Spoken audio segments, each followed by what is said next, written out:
नमस्कार मित्रांनो, तुमचं सर्वांचं परत एका जबरदस्त व्हिडिओमध्ये मी मनापासून स्वागत करतो। आजचा व्हिडिओ हा सर्वसाधारण व्हिडिओ नाही, एवढं लक्षात ठेवा।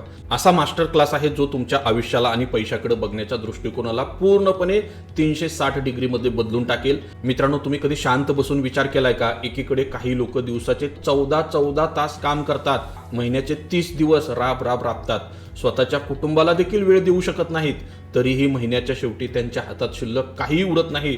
ते फक्त EMI आणि बिलांच्या ओझ्याखाली दबलेले असतात। आणि दुसरीकडे काही लोक असे असतात जे दिवसातील फक्त 2 ते 3 तास सिस्टमवर काम करतात आणि त्यांच्याकडे जगातले सर्व सुख असतात। ते कमी वयात फायनान्शियल फ्रीडम म्हणजेच आर्थिक स्वातंत्र्य मिळवतात। असं का होतं? हा नशिबाचा खेळ आहे का?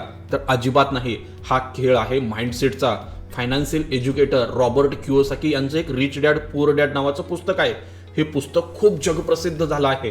या पुस्तकानं संपूर्ण जगाचा माइंडसेट बदललाय। आज मी या पुस्तकातील असे 9 पॉवरफुल नियम तुमच्यासमोर डिकोड करणार आहे, ज्याचा वापर करून तुम्ही फक्त पैसा कमवणार नाही, तर पैशाला कसं बनवायचं याची सिस्टम देखील तयार करणार आहात। मी तुम्हाला गॅरंटी देतो, जर तुम्ही हा व्हिडिओ शेवटपर्यंत बघितला, यातला प्रत्येक नियम समजून घेतला, तर तुमचं आर्थिक भविष्य आजपासून बदलायला सुरुवात होईल। यातील नियम क्रमांक 6 आणि 8 खास आपल्या ट्रेडर आणि इन्व्हेस्टरसाठी गेम चेंजर ठरणार आहेत। त्यामुळे एक पेन डायरी घ्या आणि आत्ताच नोट्स काढायला सुरुवात करा। चला तर मग सुरुवात करूया या नॉलेजच्या प्रवासाला। मित्रांनो, श्रीमंत लोक पैशासाठी काम करत नाहीत। लहानपणापासून आपल्याला एकच गोष्ट शिकवली जाते, चांगला अभ्यास कर जेणेकरून तुला चांगली सुरक्षित नोकरी मिळेल। आपले पुअर डॅड म्हणजेच पारंपरिक विचारसरणीचे लोक नेहमी याच गोष्टीवर भर देतात। ते आयुष्यभर सुरक्षित नोकरीच्या मागे धावतात आणि महिन्याच्या पगारासाठी काम करतात। याला रॉबर्ट कियोसाकी यांनी रॅट रेस असं म्हटलं आहे। तुम्ही कितीही पळलात तरी तुम्ही एका पिंजऱ्यातच असणार। तुमचा पगार वाढतो तसे तुमचे खर्चही वाढतात। पगार 50,000 झाला की 50,000च्या हिशोबाने खर्च देखील करता। मग पगार 1 लाख होतो, तुम्ही 1 लाखाच्या हिशोबानेच घर आणि गाडीचा EMI देखील सुरू करता। रिच डॅड म्हणजे श्रीमंत विचारसरणी काय करते? श्रीमंत लोक पैशासाठी अजिबात काम करत नाहीत। ते असं सिस्टम, अशी असेट्स निर्माण करतात की पैसा त्यांच्यासाठी काम करेल। ते स्वतः झोपेत असताना देखील पैसा त्यांच्यासाठी 24 तास न थकता काम करत असतो। आता शेअर मार्केटचंच उदाहरण घ्या ना। समजा तुम्ही निफ्टी, बँक निफ्टीमध्ये काम करत आहात किंवा चांगल्या फंडामेंटल स्टॉक्समध्ये इन्व्हेस्टमेंट करत आहात। जेव्हा रिलायन्स किंवा टाटाच्या शेअर्समध्ये गुंतवणूक करतात, तेव्हा तुम्ही स्वतः जाऊन तिथं काम करत नाही। त्या कंपनीचे लाखो कर्मचारी, त्यांचं मॅनेजमेंट तुमच्यासाठी काम करत असतं आणि कंपनीच्या नफ्यासोबत तुमचा पैसाही वाढत असतो। हाच नियम आहे, पैशाचा गुलाम बनू नका, पैशाला तुमचा गुलाम बनवा, पैशाला कामाला लावा। हा विचार तुम्हाला रॉबर्ट कियोसाकी यांच्याकडून घेणं गरजेचं आहे। 2 नंबरचा नियम, असेट आणि लायबिलिटी मधला फरक ओळखा। मित्रांनो, जर तुम्हाला श्रीमंत व्हायचं असेल तर एकच नियम तुम्हाला पूर्णपणे समजला पाहिजे। जगातले 90% लोक गरीब आणि मध्यमवर्गीय राहतात कारण त्यांना या 2 शब्दांमधला फरक समजत नाही। असेट्स म्हणजे काय? सोप्या भाषेत जर सांगायचं झालं, अशी कोणती गोष्ट जी तुमच्या खिशात पैसे आणून टाकते। भाड्याने दिलेली प्रॉपर्टी असेल, योग्य ठिकाणी केलेली गुंतवणूक असेल, शेअर्स मधले असू द्या किंवा म्युच्युअल फंड मध्ये असू द्या, डिव्हिडंड देणारे स्टॉक्स असतील, त्याचबरोबर तुमचा एखाद्या बिझनेसमधील हिस्सा असेल। आणि लायबिलिटी कशाला म्हणायचं?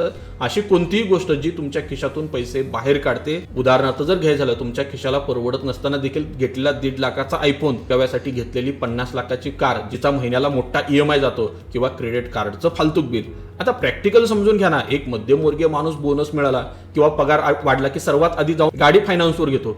गाडी शोरूम मधून बाहेर निघताच तिची किंमत 20% कमी होते आणि दर महिन्याला परत हप्ते भरायचे आहेत, पेट्रोल डिझेलचा मेंटेनन्स आहे, बाकीचा मेंटेनन्स आहे। ही झाली लायबिलिटी। त्या जागी एक आर्थिक दृष्ट्या साक्षर असणारी व्यक्ती काय करेल माहिती आहे का? तोच पैसा एका चांगल्या इंडेक्स फंडामध्ये किंवा स्टॉक्समध्ये गुंतवेल। तो तिथून पॅसिव्ह इन्कम सुरू करेल। जेव्हा त्या इन्व्हेस्टमेंटमधून येणारा नफा त्या गाडीच्या EMI एवढा होईल, तेव्हा तो गाडी घेईल। म्हणजेच गाडीचा खर्च त्याच्या खिशातून नाही तर त्याच्या असेटमधून जातो। त्यामुळे आजच तुम्ही तुमची लायबिलिटी कमी करा, तुमचे असेट्स वाढवण्यावर पूर्ण लक्ष केंद्रित करा। 3 नंबरचा नियम, स्वतःच्या व्यवसायाकडे लक्ष द्या। बऱ्याच लोकांना असं वाटतं की नोकरी सोडायची आणि व्यवसाय सुरू करायचा। नाही, रॉबर्ट कियोसाकी तर काय सांगतात माहिती आहे का? तुम्ही जो 9 ते 5चा जॉब करत आहात ना, तो तुमचा बिझनेस नाहीये। तुम्ही बँक मॅनेजर असाल, इंजिनियर असाल किंवा शिक्षक असाल, ते तुमचं एक प्रोफेशन आहे। तिथं तुम्ही दुसऱ्याला कोणाला तर श्रीमंत करत असता। मग तो तुमचा बॉस असेल किंवा कंपनीचा मालक असेल। मग तुमचा बिझनेस काय करतो? तुमचा बिझनेस आहे ना, ते तुमचा ॲसेट कॉलम मजबूत करतं। नोकरी करत असताना तुम्ही फावल्या वेळेत स्वतःच्या इन्व्हेस्टमेंट पोर्टफोलिओवर जरी काम केलं तरी देखील चालेल। ट्रेडिंगच्या भाषेत जर सांगायचं झालं तर तुम्ही तुमची नोकरी सांभाळून स्विंग ट्रेडिंग किंवा पोझिशनल ट्रेडिंग करू शकता, टेक्निकल अनालिसिस शिकू शकता, चार्ट कसं वाचायचं ते समजून घेऊ शकता। तुम्ही महिनाभर जॉब करून जेवढा पगार मिळवता ना, तेवढे पैसे तुम्ही योग्य लेवलवर योग्य प्राइस ऍक्शन ओळखून मार्केटमधून सेकंडरी इन्कम देखील मिळवू शकता। तुमचा पोर्टफोलिओ आणि तुमची इन्व्हेस्टमेंट हाच खरा तुमचा व्यवसाय आहे, जो भविष्यात तुम्हाला एक आर्थिक स्वातंत्र्य देऊ शकतो. 4 नंबर, आर्थिक साक्षरता अत्यंत महत्त्वाची आहे. मित्रांनो, मला सांगा, आपण शाळेत किंवा कॉलेजमध्ये 15-20 वर्ष शिक्षण घेतो. आपण इतिहास, भूगोल, बीजगणित, विज्ञान सगळं शिकतो. पण आपल्याला कधी पैसा कसं मॅनेज करायचं, टॅक्स कसा वाचवायचा, इन्व्हेस्टमेंट कसं करायचं, हे कधी कॉमर्सला तर शिकवलं का हो? बिलकुल नाही. आपली शिक्षण व्यवस्था आपल्याला चांगला नोकरदार बनवण्यासाठी डिझाईन केलेली आहे, मालक बनवण्यासाठी बिलकुल नाही. रॉबर्ट कियोसाकी काय म्हणतात, तुम्ही किती पैसा कमवताय याला 0 महत्व आहे, तुम्ही किती पैसा वाचवता आणि ते कसे वाढवता याला 100% महत्व आहे. अनेकदा आपण बघतो की करोडपती झालेले लॉटरी विजेते काही वर्षानंतर परत रस्त्यावर येतात. का? कारण त्यांच्याकडे पैसा आला, पण तो पैसा टिकवण्यासाठीची फायनान्शियल लिटरसी त्यांच्याकडे अजिबात नव्हती. मग मार्केटमध्ये देखील एक्झॅक्ट असंच होतं. जर तुम्ही शेअर मार्केटमध्ये काम करत असाल, तुम्हाला कॅन्डलस्टिक पॅटर्न, RSI, MACD सारखे टेक्निकल इंडिकेटर समजले पाहिजे, तुम्हाला कोणत्याही कंपनीची बॅलन्स शीट वाचता आली पाहिजे, तुम्हाला मार्केटचा ट्रेंड ओळखता आला पाहिजे. हे नॉलेज म्हणजे तुमच्या आजच्या युगातील फायनान्शियल लिटरसी आहे. जोपर्यंत तुम्ही शिकत नाही तोपर्यंत मार्केट तुमच्यासाठी जुगार असेल, पण जेव्हा तुम्ही शिकून काम करायला सुरुवात कराल तेव्हा तो तुमच्यासाठी एक प्रॅक्टिकल बिझनेस बनेल, हे पहिल्यांदा लक्षात घ्या. 5 नंबरचा नियम, शिकण्यासाठी काम करा, पैशासाठी नाही. हा नियम खास करून तरुणांसाठी खूप महत्वाचा आहे. जेव्हा आपण नवीन नोकरी किंवा काम शोधायला जातो तेव्हा पहिला प्रश्न काय विचारतो, मला किती पगार मिळेल? आपण फक्त पैशांच्या आकड्यामागे धावतो. पण रिच डॅड काय म्हणतात माहिती का, तुम्ही नेहमी असा विचार केला पाहिजे की या कामातून मला नवीन कौशल्य काय शिकायला मिळतील. तुम्हाला सेल्सचं, मार्केटिंग, लीडरशिप, कम्युनिकेशन आणि लोकांचं मानसशास्त्र शिकता आलं पाहिजे. अशी स्किल्स आहेत जी तुम्हाला आयुष्यभर पैसा कमवून देऊ शकतात. जसं तुम्ही जर ट्रेडिंग करत असाल, जेव्हा लोक ऑप्शन मार्केटमध्ये येतात तेव्हा ते फक्त प्रॉफिटच्या मागे धावतात किंवा वेगवेगळ्या लोकांच्या पाठीमागे धावून सिग्नल्स घेतात. त्यांना वाटतं की रातोरात श्रीमंत बनायचं आहे, करोडपती बनायचं आहे आणि सगळं कॅपिटल गायब करतात. याच्या ऐवजी सुरुवातीला 6 महिने जर तुम्ही शिकण्यावर फोकस केला, वेगवेगळ्या थेरीजचा अभ्यास केला, ऑप्शन चेन समजून घेतली, कोणत्या स्ट्राईक प्राइसला सर्वात जास्त ओपन इंटरेस्ट आहे हे शिकून घेतलं, एकदा का तुमच्याकडे नॉलेज आलं, पैसा ऑटोमॅटिक बाय प्रोडक्ट बनतो आणि तो तुमच्या पाठीमागे येतो. 6 नंबरचा नियम, श्रीमंत लोक पैशांची निर्मिती करतात. हा मुद्दा खूप महत्वाचा आहे रॉबर्ट कियोसाकीचा. सामान्य माणूस नेहमी तक्रार करतो, माझ्याकडे पैसे नाहीयेत, मार्केट खूप खराब आहे, संधीच मिळत नाहीये. पण श्रीमंत माणूस संधीची वाट बघत नाही, तो स्वतः ज्ञानानं आणि कल्पकतेनं संधी निर्माण करतो.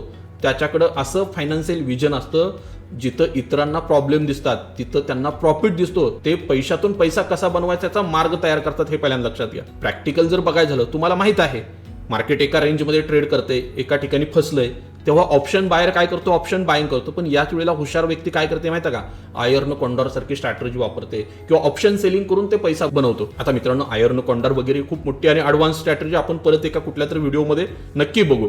म्हणजे काय हो, तुम्हाला या ठिकाणी स्वतःचा ज्ञानाचा वापर करून पैसा तयार करता आला पाहिजे. हेच रहस्य आहे श्रीमंत लोकांचं. 7 नंबरचा नियम, सर्वात आधी स्वतःला पे करा. पैशाच्या व्यवस्थापनामध्ये सर्वात जुना आणि सर्वात प्रभावी नियम आहे. आपण काय चूक करतो माहिती का, 1 तारखेला पगार झाला की आपण आधी घर भाडे, मग लाईट बिल, मग किराणा, मग हॉटेलिंग, मग EMI, सगळ्यात शेवटी जे काही शिल्लक असेल ते स्वतःसाठी देतो. पण आपण कधी विचार केलाय का, उरलेले पैसे इन्व्हेस्टमेंट कुठं करू? रॉबर्ट कियोसाकी काय म्हणतात माहिती आहे, हे पूर्ण चुकीचं आहे. सर्वात आधी स्वतःला तुम्ही पगार द्या. पगार हातात आल्या ना, त्यातला 10-20% रक्कम सर्वात आधी बाजूला काढा आणि ती थेट तुमच्या इन्व्हेस्टमेंट अकाउंटमध्ये किंवा डीमॅट अकाउंटमध्ये ट्रान्सफर करा. ती रक्कम तुमचं भविष्य सुरक्षित करण्यासाठी आहे. जे उरलेत 80%, 70% जी अमाऊंट उरले ना, त्यामध्ये पूर्ण महिना मॅनेज करण्यासाठी तुम्ही प्रयत्न करा. जेव्हा तुम्ही स्वतःला ही सवय लावून घेता तेव्हा आपोआप तुमच्या अनावश्यक खर्चाला कात्री लागते आणि तुमची संपत्ती देखील वेगाने वाढते. ट्रेडिंगमध्ये देखील एक्झॅक्ट हेच आहे. जे प्रॉफिट कमवतात ते सरळ दुसऱ्या दिवशी काय करतात, सगळा पैसा ट्रेडिंगमध्ये लावतात. पण जे स्मार्ट लोक आहेत ना, प्रॉफिट झाला का विड्रॉल करतात आणि सुरक्षित ठिकाणी गुंतवणूक. 8 नंबरचा मुद्दा, भीती, शंका आणि आळसावर मात. मित्रांनो, तुम्ही कितीही पुस्तक वाचले, कितीही कोर्सेस केले, तर तुमच्यामध्येच हे अडथळे असतील तर तुम्ही कधीच यशस्वी होऊ शकत नाही. प्रगतीच्या मार्गातले सर्वात मोठे शत्रू भीती, पैसा गमवण्याची प्रचंड भीती. शेअर मार्केट म्हणजे जुगार, तिथं घर उद्ध्वस्त होतं, हा समज म्हणजेच भीती आहे. सत्य असं आहे की नॉलेज नसताना केलेला कोणताही व्यवसाय हा जुगारच असतो. ट्रेडिंग करताना स्टॉप लॉस लावायची शिस्त असेल तर तुम्ही कधीच मोठा लॉस करणार नाही. आणि संशय, नेहमी नकारात्मक विचार, हे माझ्यानं होणार नाही, फक्त नशिबानंच लोक मार्केटमध्ये पैसा कमवतात, असे निगेटिव्ह जी लोक विचार करतात ना, असे लोक कधीच श्रीमंत होत नाही. रॉबर्ट कियोसाकी काय म्हणतात, तुम्ही संशय घेऊ नका. आळस हा देखील खूप मोठा प्रॉब्लेम आहे. बऱ्याच लोकांना सगळं ऐकता हवं आहे.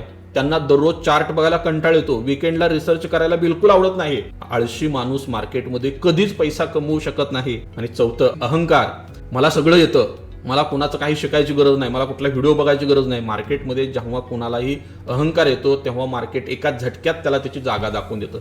त्यामुळं कायम विद्यार्थी बनून मार्केटमध्ये राहा. या मानसिक अडथळ्यावर जर तुम्ही नियंत्रण मिळवलं तर नक्की तुम्ही देखील काय करू शकता, ट्रेडिंगमध्ये यशस्वी होऊ शकता. हे पहिल्यांदा लक्षात घ्या. ही गोष्ट आपल्याला रॉबर्ट कियोसाकी यांच्याकडून शिकणं गरजेचं आहे.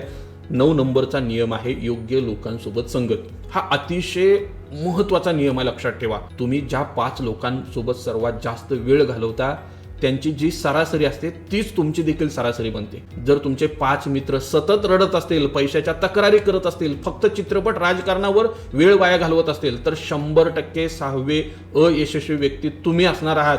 उलट जर तुमचे 5 मित्र फायनान्स बद्दल चर्चा करत असतील, नवीन व्यवसायाच्या आयडियावरती डिस्कस करत असतील, शेअर मार्केटचे चार्टचा अनालिसिस करत असतील तर गॅरंटेड 6वे करोडपती तुम्ही होणार आहात.